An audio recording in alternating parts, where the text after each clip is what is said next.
තමුනාසල කවුරුත් දන්නවා මේ අර්බුදයේදී මේ අර්බුදයේ කල්තියා දැකලා ඒ අර්බුදයට කල්තියා ගත යුතු පියවර ගැනීම සඳහා ආණ්ඩුව අභ්‍යන්තරයේ සිට අරගලයක් කරපු කණ්ඩායමක් අපේ කණ්ඩායම.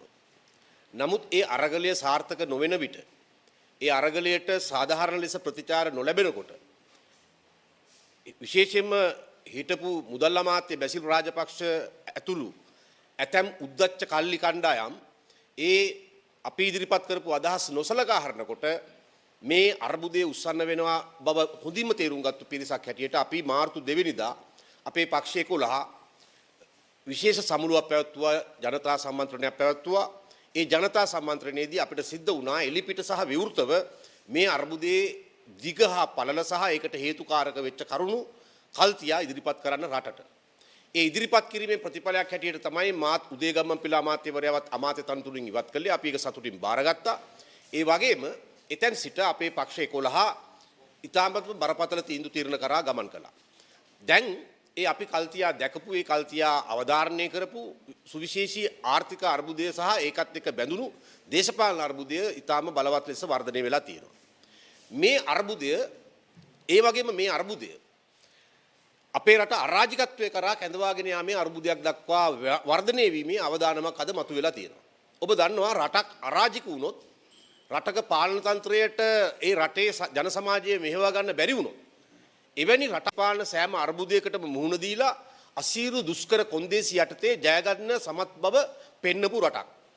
අපේ ධෛර්ය සම්පන්න මහ ජනතාව ඔප්පු කර පෙන්නලා තිබෙනවා ඒ හැම දුෂ්කර අවස්ථාවකදීම සමාජයක් හැටියට එකමුතුව සුවිශේෂී නායකත්ව මඟ පෙන්වීමක් යටතේ කැප වුණොත් ඒ අභියෝග සහ ඒ සියලු දුෂ්කර අවස්ථා ජය ගැනීමේ හැකියාව අපේ ජන සමාජයේ සතු තිබෙනවා.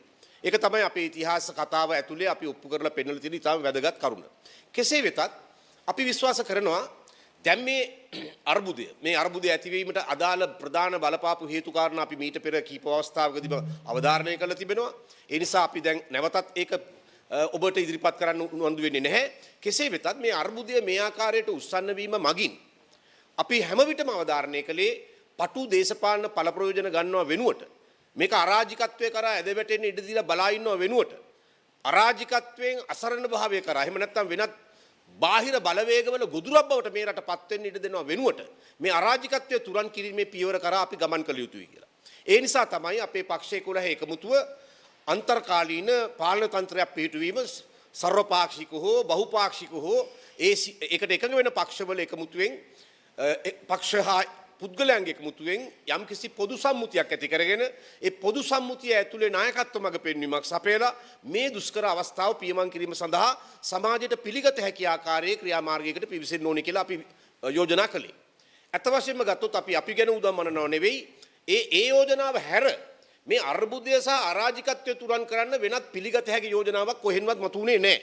ඇතැම් පාර්ශව විශ්වාස භංග යෝජනා ගෙන එන්න යෝජනා කරත් එතනින් පස්සේ හදන ආණ්ඩුවක් ගැන සාකච්ඡාවක් නැහැ.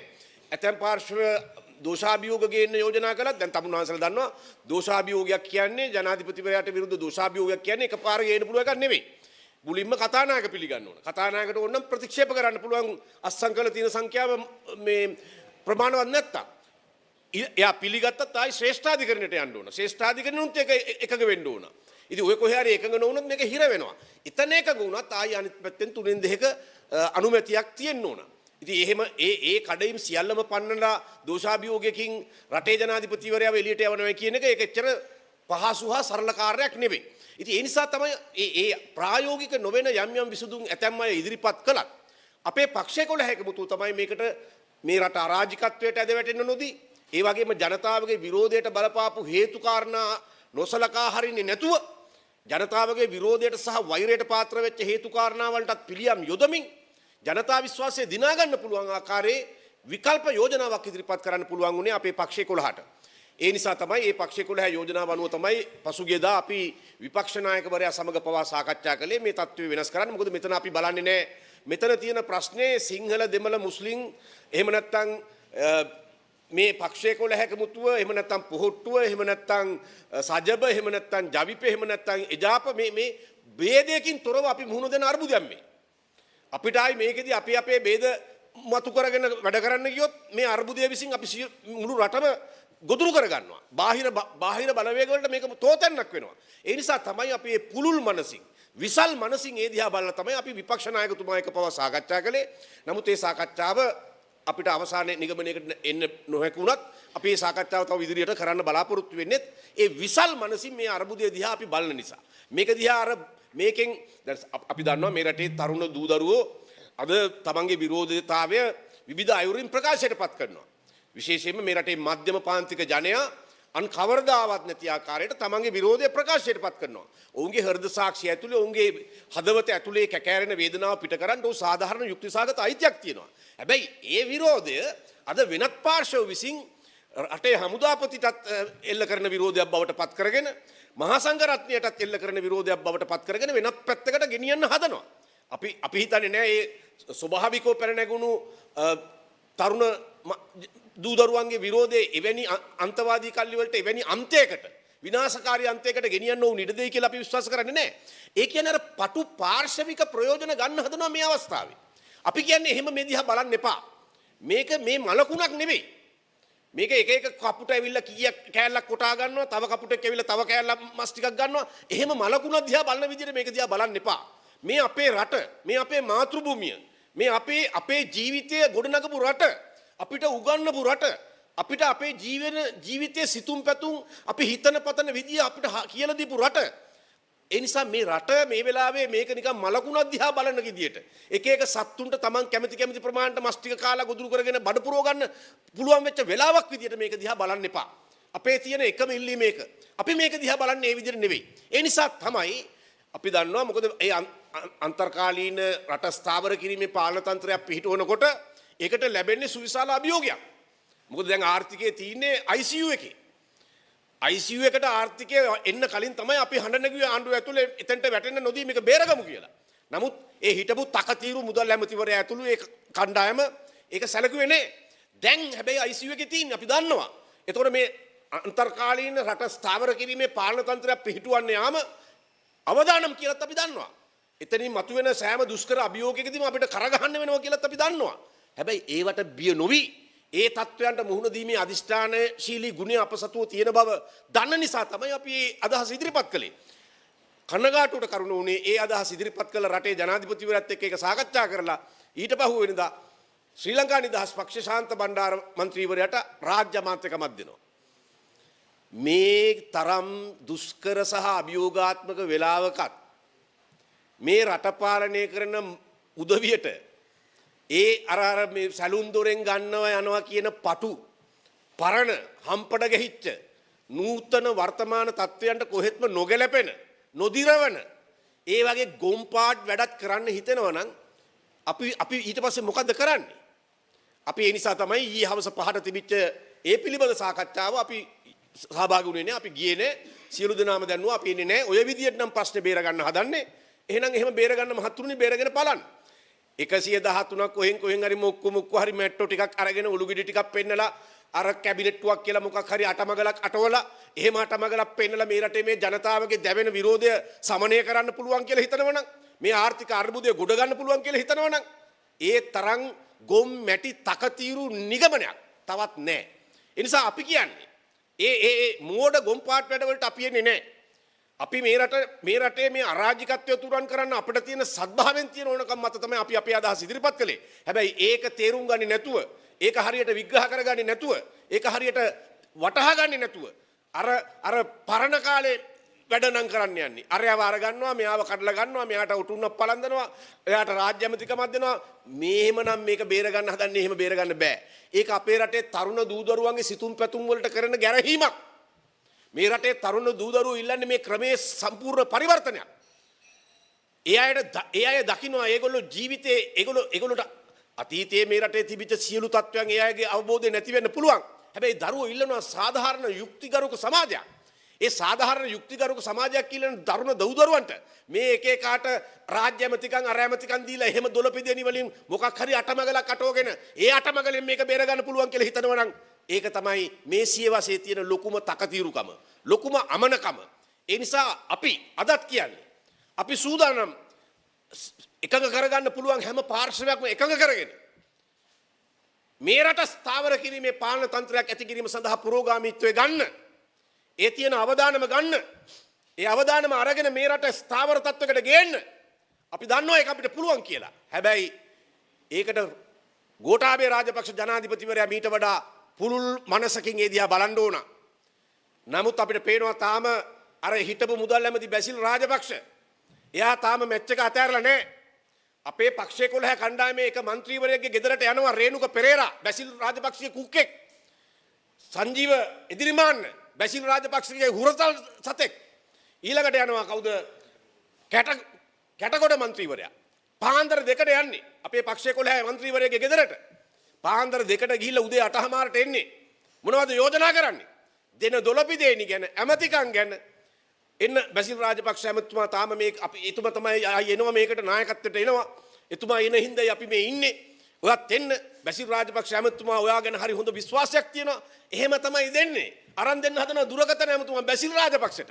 ඒ කියන්නේ මේ බැසිල් රාජපක්ෂ කියන මේ පාපතරයා දේශපාලන පාපිස්සකට ගන්න ඕන පුද්ගලයා තාමත් බලනවා. මේ රටේ එක එක සෙල්ලම් වෙට්ටු දාලා මේක අල්ලගෙන තමන්ගේ අතේ ගැට ගහලා තියාගන්න. අපි ඊටාම උගුණකමින් කියනවා මේ රට මෙතෙන්ට ඇදවට්ටවන්න ඊටාම දුෂ්ට වැඩ කොටසක් කරපු බැසිල් රාජපක්ෂලා හිතනවනම් මොනවා හරි අටෝගෙන ආයි මේ රටේ දේශපාලනයේ ගේම් ගහලා යන්න පුළුවන් කියලා. ඒක අපි ඉඩ දෙන්නේ නැහැ. ඒ පරිච්ඡේදය අවසන්.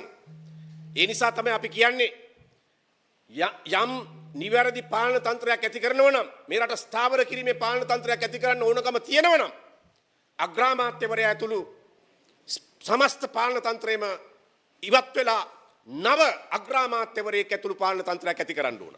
සමහරු අපේ කඳවුරේ අහනවා ඇයි මේ අග්‍රාමාත්‍යතුමාට විරුද්ධ ඇයි අපිට අග්‍රාමාත්‍යතුමා ගැන පෞද්ගලික විරුද්ධත්වයක් නැහැ. එතුමාගේ සහෝදරයා බැසිල් රාජපක්ෂ එතුමා පැරදිච්ච වෙලාවේ බැසිල් රාජපක්ෂ 9 වෙනිදා පාන්දර දාලා යන වෙලාවෙත් එතුමාත් එක්ක හිටියේ අපි. සහෝදරයා හිටියේ නැහැ. සහෝදරයා පැදුරටත් නොකියා අයියටත් නොකියා පලා ගියේ. ඒ නිසා මහින්ද රාජපක්ෂ පැරදිච්ච වෙලාවේ කරගහපු අපිට ඒ දේශපාලන වශයෙන් ඒ වෙලාවේ ඒක මූර්ත කලාබරයක්. ඒකට කරගහපු අපිට මහින්ද රාජපක්ෂත් එක්ක පුද්ගලික කෝන්තර නැහැ. හැබැයි මේ රටේ මහජනයා මේ ඉදිරිපත් කරන අදහස් අපි තේරුම් ගන්න ඕන. ඒක නොසලකා වැඩ කරන්න කාටවත් බෑ. කවුරුවත් උසිගන්නේ නැතුව හන්දි ගානේ බෝඩ් දෙල්ලන් ඉන්න මිනිස්සු ඉන්නවා 10 15 20 30. ඒ ඇවිල්ලා ගෙවල් ඇතුලේ ඉන්න 100 කරන්නකගේ හැංගීම එළියට එන්නේ. ඒක තේරුම් ගන්න ඕන. ඒකත් එක්ක ආයි බල පෙරේතකමින් දෙගා නටන්න බෑ. එහෙම වුණොත් මේ රට අරාබි වසන්තයක් කරා අරගෙන යන්න බලාගෙන ඉන්න උදවියට අර අනාගමික ලිබරල් කාර්යයන්ට මේ රට අරාබි වසන්තයක් කරා ඇදගෙන යන උදවියට දෙන උත්තේජනයක්. අර තරුණ දූදරුවන්ගේ ආවේගය ඒ අයට අවශ්‍ය නැහැ නීතියට අභියෝග කරන්න. ඒ අයට අවශ්‍ය නැහැ මේ රට අරාජික කරන්න. හැබැයි ඒකට ඇතුල් වෙලා භික්ෂුන් වහන්සේට කහකඩයක් කියමින් දනදා මාලිකාව ජනසතු කරලා ඒකේ ධනය භාණ්ඩාගාරයට ගන්න ඕන කියමින් මේක වෙනත් දිශාවකට වෙනත් විනාශකාරී දිශාවකට මේ රටේ ඓතිහාසික උරුමයට පටහැනි දිශාවකට අරගෙන යන්න මාන බලන කුරුමානන් අල්ලන සියලු දෙනාගේ ඕනකම තමයි අග්‍රාමාත්‍යවරයා තවදුරටත් මේක අල්ලගෙන හිටියොත් සිද්ධ වෙන්නේ. ඒ නිසයි අපි කියන්නේ කරුණාකරලා අග්‍රාමාත්‍යවරයා ඇතුළු මේ පාලන තන්ත්‍රය වෙනස් වෙන්න ඕන. වෙනස් වෙලා නව පාලන තන්ත්‍රයක් රට ස්ථාවර කිරීමේ පාලන තන්ත්‍රයක් මේ වේදනාවෙන් පෙළෙන පොදු ජනතාවට පිළිගත හැකි පාලන තන්ත්‍රයක් ඇති කරන්න ඕන. ඒක ඇති කරන්න සාකච්ඡා කරද්දී තමයි අර තුට්ටු දෙකේ වැඩක් කරේ. දැන් අද අපි කියනවා ජනාධිපතිවරයාට තවමත් අවස්ථාවක් තියෙනවා. ඒ മന്ത്രിවරයාට කීයක් හරි කවුරු හරි දුන්න නම් ඒක ආයි ඉල්ල ගන්න බැරි වෙයි. හැබැයි ඇමතිකමෙන් අයින් කරන්න. ඇමතිකමෙන් අයින් කරොත් විතරයි ආයේ සාකච්ඡාව පණ ගැන්වෙන්නේ. මුලින් ඒක කරන්න. දීපු ගානේ ඉල්ල ගන්න පුළුවන් ද? එයා දෙයිද? ඒවා අපි දන්නේ නැහැ. ඉතින් දීපේ උන් දැනගන්න එපා. ඒවා දෙනකොට ඒ මොන හරි මොකක් හරි වගකීමක් ඇතුව ඒ ගනුදෙනු කරගන්න. අපි දන්නේ ඒක. හැබැයි දීපු ඇමතිකමෙන් අයින් කරගන්න. ඇමතිකමෙන් අයින් කරොත් විතරයි. හෙට ඇමතිකමෙන් අයින් කරොත් අපි අනිත් දේ සාකච්ඡාව පටන් ගන්නවා විතරක් නෙවෙයි. මේ අද බලන්න දැන් මේ මහ බැංකුවට සිද්ධ වුණා රටේ මුල්‍ය පාලනයට සිද්ධ වුණා ණය ගෙවන්නේ නැහැ කියලා කියන්නේ. කෙනෙකුට කියන්න පුළුවන් ඒක හරි තීන්දුවක්ද වැරදි තීන්දුවක්ද එක එක කියත හැකි. හැබැයි මොනවා හරි මේ තියෙන දුෂ්කර තත්ත්වය තුළ කියන්නේ. කියපු ගමන් දැන් අපි දන්නවා මේ මාසේ අග වෙනකොට මේ රටේ සුළු හා මධ්‍ය පරිමාණ කර්මාන්ත බොහොමයක් වැහෙනවා. මිලියන 2ක් 3ක් රක්ෂා නැති වෙනවා. ඊටත් වඩා වෙන්න පුළුවන්. ඒ රස්සා නැති වෙච්ච දරුවෝ පාරට වැටෙනවා. මේක ගිනි කන්දක්. ඒ ගිනි කන්දක් බව දන්නවා. දන්නවා වුණත් අපි ලෑස්ති ඒ අවදානම අරගෙන මේ රට අසරණ වෙන්න දෙන්නේ නැතුව මේ රට නිකන් අර මැරිච්ච මලකුණක් බවට පත් වෙන්න දෙන්නේ නැතුව බාහිර බලවේගවල දඩබිමක් බවට පත් වෙන්න දෙන්නේ නැතුව ඒ අරාජිකත්වයෙන් මේ රට බේර ගන්න අපි සූදානම්. හැබැයි ඒක අපි විතරක් නෙමෙයි අපේ පක්ෂයේ 11 විතරක් නෙමෙයි තව ඒකට දායක කරගන්න ඕන හැමෝම ඉන්නවා. ඒ හැමෝම දායක කරගෙන අපි කරන්න සූදානම්. කරුණාකරලා තුට්ටු දෙකේ වැඩේ නිවැරදි කරන්න. තුට්ටු දෙකේ වැඩේ නිවැරදි කරන්න. දුයිපු ඇමතිකම ආයි ගන්න. අරගෙන උන්හැව අවතැන් වූවේ බවට දේශපාලන අවතැන් වූවේ බවට පත් කරන්න. පත් කරාම තමයි තව කාට හරි උත්සාහ කරනවා නම් තව කවුරු හරි එහෙම මාර්ගයක් තියෙනවා කියලා හිතනවා නම් ඒක ඒ ඔක්කොම සෙත්ත පුච්චි වෙන්නේ මුලින් ඒක කරන්න. කරපු ගමන් අපි සූදානම් සාකච්ඡාවට. හැබැයි සාකච්ඡාවට විතරක් නෙවෙයි මේ රට මේ වැටි යමින් තිබෙන විනාශකාරී අන්තයෙන් ගොඩ ගන්න. අපිට මේ අපේ රට අපි කවදාකවත් කාලකන්ණි සන්තෝෂයක් ලබන්නේ නැහැ අපේ රටට වෙන විපතක් දිහා බලලා. ත්‍රස්තවාදයේ පැවතිච්ච කාලේ අපි වැඩ කරපු විදියක් තියෙනවා. අපි ගත්තු අවදානමක් තියෙනවා. අපි මේ රටට මඟ පෙන්වලා තියෙනවා. අපි මේ රටේ හෘද ස්පන්දනයට මේ ඒ වෙලාවේ කළ යුතු දේ ගැන කියලා දීලා තියෙනවා. ඒ වගේම එතනින් පසුව ආපු සෑම අභියෝගාත්මක අවස්ථාවකදී අපේ තනතුරු තාන්න මාන්න ගැන නොසලකා අපි තීරණ ගත්ත විදියක් තියෙනවා. මෙතන තියෙන අවදානම දන්නවා අපි හොඳටම දන්නවා. සමහරු දන්නවා කියලා කියන අයටත් වඩා දන්නවා අපි. ඒ මොන අවදානම තිබ්බත් ඒ අභියෝගය අපි බාර ගන්න සූදානම්. අපි ඉල්ලනවා මේ රටේ පොදු ජනතාවගෙන්. ජනාධිපතිවරයා ඒ අපි ඉදිරිපත් කරන අදහසට එකග වෙන්නේ නැත්තම්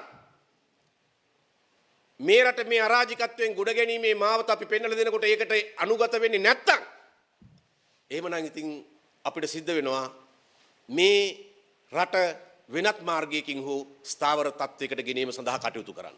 ඉතින් අපි කියන්නේ කරුණා කරලා අපි රටත් එක්ක බෝල ගහන ලෑස්ති නැහැ. ඔබ දන්නවා මම දන්නවා අද මේ රටේ විදේශගත වෙලා ඉන්න ශ්‍රී ලාංකික දූ දරුවෝ මෙච්චර අවුලක් තියෙද්දි නීත්‍යානුකූල මාර්ගයේ සල්ලිවන්න පෙළඹිලා තියෙනවා. අපි එයාට ගරු කරනවා. එයාට විශ්වාසයක් නැහැ මේ පාලන තන්ත්‍රය ගැන. හැබැයි උන්ඩියල් වලින් ඒවට වඩා මේ නීත්‍යානුකූල මාර්ගයෙන් රටට විදේශ විනිමය වන්නේ දරුවෝ ස්වේච්ඡාවෙන් පෙළඹෙමින් තියෙනවා. එහෙම මිනිස්සු ඉන්න රටක් ලෝකේ පුරා ඉන්නේ එහෙම මේ රටට ආදරය කරන මිනිස්සු ශ්‍රී ලාංකිකයෝ. ඒගොල්ලෝ ලෑස්ති හෙට ශක්තිමත් පිළිගත හැකි පාලන තන්ත්‍රයක් මේ රට ස්ථාවර කිරීමේ පාලන තන්ත්‍රයක් හැදෙනවා නම් අතේ තියෙන ඩොලර් 10 හරි මේ රටට එවන්න. ඒගොල්ලෝ ලෑස්ති. ඒක තමයි මේ වෙලාවේ මේ පෙන්වන්නේ. ඒ නිසා අපි කියන්නේ විශ්වාසය හදන්න ඕන. ධෛර්යය දෙන්න ඕන. කඩා වැටීම හමුවේ අසරණ භාවය නෙවෙයි අදිෂ්ඨානය කුළු ගන්නවන්න ඕන. එහෙම කළොත් විතරයි මේ රටට නැගිටින්න පුළුවන්. නැගිටවන්න පුළුවන්. වැටිච්ච තැනින් ගොඩ එන්න පුළුවන්. ඒක කරන්න නම් අපි ওই කියන පූර්ව කොන්දේසි සම්පූර්ණ වෙන්න ඕන. ඒ නිසා අපි මේ රටේ පොදු ජනතාවට කියනවා ඉවසිලිවන්ත වෙන්න. කරුණාකරලා ඔබේ විරෝධය ප්‍රචණ්ඩ විරෝධයක් කරා ගෙන යන්න ඇතැම් බලවේග උත්සාහ කරනවා.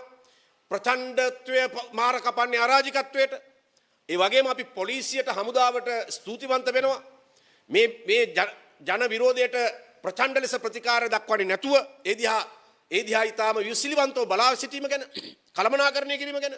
හැබැයි ඒ විතරක් නෙවෙයි අපේ තරුණ දූ දරුවන්ගෙන් අපි ඉල්ලනවා කරුණාකරලා මේක ඇතැම් ඔබගේ විරෝධය තමන්ගේ කූට අරමුණු වෙනුවෙන් පාවිච්චි කරන ඇතැම් කල්ලි වලට ඕනේ මේක ප්‍රචණ්ඩත්වයක් කරා අරගෙන යන්න අරාජිකත්වයක් කරා මේ රට අරගෙන යන්න. ඔබේ තියෙන විරෝධය වෙන පැතිවලට ඔබට මතකයි 83 කළු ජූලිය විරෝධයේදී සබුද්ධික දේශපාලන බලවේග බැලුවා ඒ එන විරෝධය ජයවර්ධනගේ ගේ පැත්තට අරගෙන යන්න. හැබැයි පාපී බලවේග බැලුවා ඒක හෙට්ටි වීදියට අරගෙන යන්න. හෙට්ටි වීදියට අරගෙන යන්න. අන්තිමට පාපී බලවේග සමත් වුණා ඒක හෙට්ටි වීදියට ගෙනියන්න. ප්‍රබුද්ධ බලවේග බැලුවේ ඒක ජේ.ආර් ගේ ගෙදර පැත්තට ගෙනියන්න. ජේ.ආර් ගේ ගෙදර පැත්තට ගෙනිච්ච නම් 83 කළු ජූලියක් නැහැ. හෙට්ටි වීදියට පැත්තට ගෙනිච්ච මන්න කළු ජූලියාව. මකන්න බැරි කළු පැල්ලමක් ඇති වුණා. වේලුපිල්ලේ පිරපාහරන්ට මරාගෙන මරන බෝම්බකාරයෝ ටික හදාගන්න පූර්විකාව ලියලා දුන්නා. ඒ කරේ අන්නර තකතිරු දේශපාලන බලවේග. මෙතන තියෙන විරෝධයත් අන්න ඒ වගේ තැනකට ගෙනියන්න පුළුවන්. කරුණාකරලා ඒක එතෙන්ටපත් වෙන්න දෙන්න එපා. ජේ.ආර් ගේ ගෙදරට යන්න තිබිච්ච විරෝධය හෙට්ටි වීදියට ගෙනියන්න හැදුවා වගේ එදා මේකත් එහෙම අන්තයකට ගෙනියන්න ඉඩ තියෙනවා. එතනට ගෙනියන්න ඉඩ දෙන්න එපා. අපි තරුණ දූ දරුවන්ගෙන් වැඳලා ඉල්ලනවා ඒ ගැන ඊටාම සබුද්ධික වෙන්න. ඒක දිහා ප්‍රබුද්ධ විදියට බලන්න. ඒ වගේම අපි රටේ ජනාධිපතිවරයාගෙන් ඉල්ලනවා අපි සූදානම් මේ රට ස්ථාවර කිරීමේ පාලන තන්ත්‍රය පිහිටුවාලන්න. හැබැයි අර දීපු ඇමති කට්ට කරුණාකරලා ඉවත් කරන්න. දේශපාලන අවතැන්ුවේ බවට ඔහුව පත් කරන්න. ඒක කරොත් විතරයි අපි මේ සාකච්ඡාවට එන්නේ. බොහොම ස්තුතියි. මීළඟට අදහස් පළ කරනවා ශ්‍රී ලංකා නිදහස් පක්ෂය වෙනුවෙන් දයාශ්‍රී ජයසේකර මැතිතුමා.